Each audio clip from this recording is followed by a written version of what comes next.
আসসালামু আলাইকুম এভরিওয়ান, আপনাদেরকে স্বাগতম ভয়েসের পার্ট 3 তে। ওকে, আচ্ছা, আমরা অলরেডি হচ্ছে ইংলিশ গ্রামার ভয়েস চেঞ্জের আমরা অলরেডি হচ্ছে পার্ট 1 এবং পার্ট 2 শেষ করে ফেলছি। আজকে হচ্ছে পার্ট 3 নিয়ে আলোচনা করব এবং অবশ্যই আমরা অ্যাসার্টিভ সেন্টেন্স নিয়ে আলোচনা করব। ওকে, ঠিক আছে। আমরা অলরেডি এখানে एग्जांपल লিখে রেখেছি। অ্যাসার্টিভ সেন্টেন্সের एग्जांपल 1 2 3 4 5 পাঁচটা एग्जांपल এখানে আমরা লিখছি। কি কি লিখছি এগুলো হচ্ছে আমরা অ্যাক্টিভ ভয়েসের एग्जांपल লিখছি। এই অ্যাক্টিভ ভয়েসগুলোকে কিভাবে প্যাসিভ ভয়েসে কনভার্ট করা যায় সেই বিষয়গুলো আমরা টেকনিক্যালি আজকে শিখে নেব। ঠিক আছে, তো চলুন ক্লাসটি শুরু করা যাক। প্রথমে এখানে কি আছে যে হি was reading a book. He was reading a বুক। তো আমরা কি করব বলেন তো? এই যে হি ওয়াজ মানে হচ্ছে সেটা কোন টেন্সে আছে? অবশ্যই সেটা হচ্ছে পাস্ট টেন্সে আছে। ওয়াজ মানে সে কোথায় আছে? পাস্ট টেন্সে আছে। ওকে, আচ্ছা, সো আমাকে কি করতে হবে? ওয়াজ অথবা ওয়্যার বসাইতে হবে প্লাস V3 বসাইতে হবে। এবং অবশ্যই যে কাজটা প্রথমেই করতে হবে সেটা হচ্ছে ফার্স্টেরটা চলে যাবে লাস্টে এবং লাস্টেরটা চলে যাবে হচ্ছে ফার্স্টে।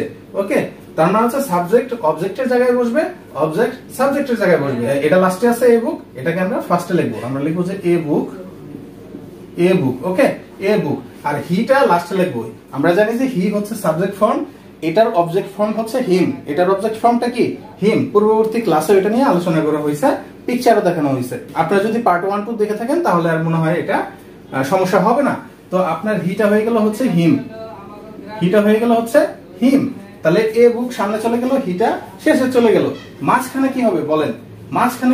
এখন দেখেন ওয়াজ রিডিং, রিডের সাথে কি আছে? আইএনজি যুক্ত আছে। রিডের সাথে বা মেইন ভার্বের সাথে কি আছে? Main verb.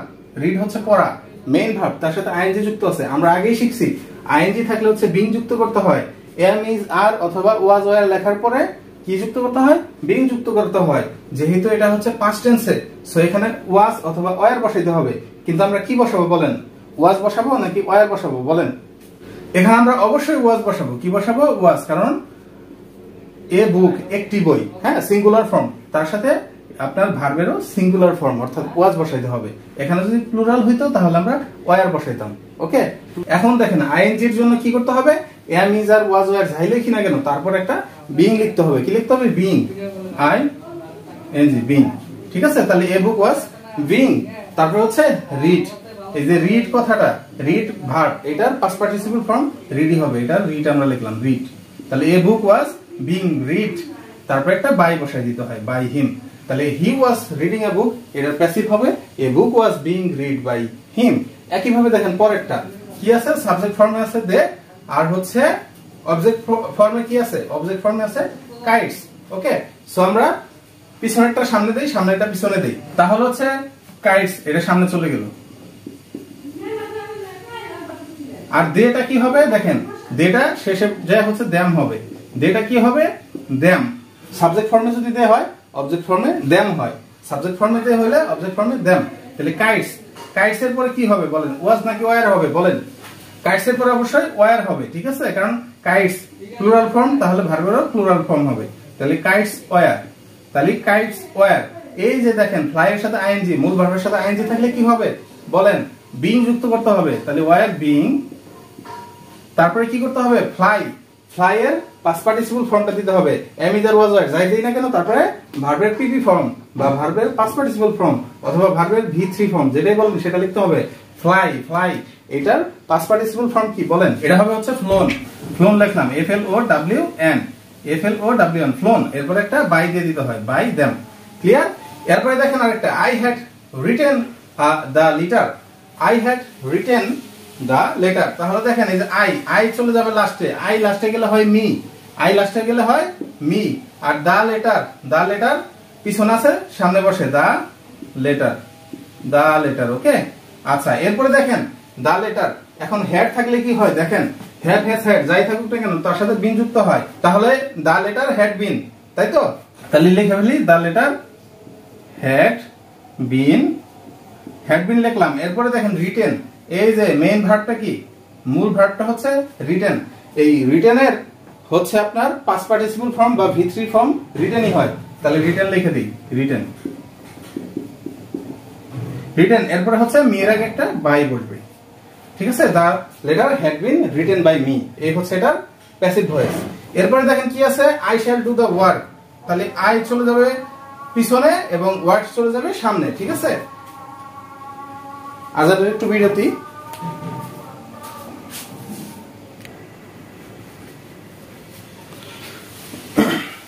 তো দেখেন এবার আমরা দেখলাম যে I shall do the work, আইটা হচ্ছে সাবজেক্ট আর দা ওয়ার্কটা হচ্ছে আপনার অবজেক্ট। তাহলে কি করতে হবে আমাদের, পিছনেরটা সামনে, তাহলে দা ওয়ার্কটা সামনে বসবে, দা ওয়ার্ক, দা ওয়ার্ক সামনে বসলাম আর আইটা শেষে যায় কি হয়ে গেল, মি হয়ে গেল।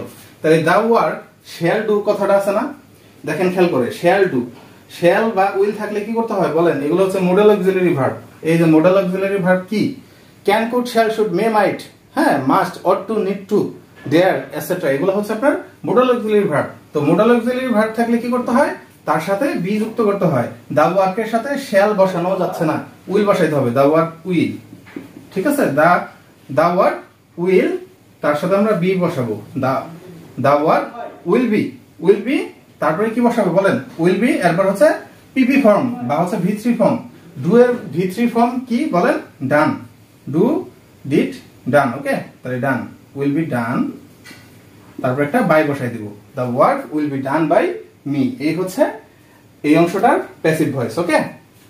এরপরে দেখেন ফাইনালি এই যে হি হলো সামনে আর মি হচ্ছে পিছনে, তাহলে পিছনেরটা সামনে আসবে, মি যদি পিছনে বসে সামনে এসে সেটা আই হয়ে যায়, আই, আর হি হয়ে যায় হিম, হিটা লাস্টে গেলে ওটা হিম হয়ে যায়, ওকে। তাহলে আই লিখলাম। এখন দেখেন উইল বা শ্যাল থাকলে কি করতে হবে বলেন, মডেল অক্সিলারি ভার্ব থাকলে বি যুক্ত করতে হবে। আই এর সাথে শ্যাল বসে, উইল বসাবো না আমরা এখানে, আমরা আই এর সাথে শ্যাল বসাবো, আই শ্যাল।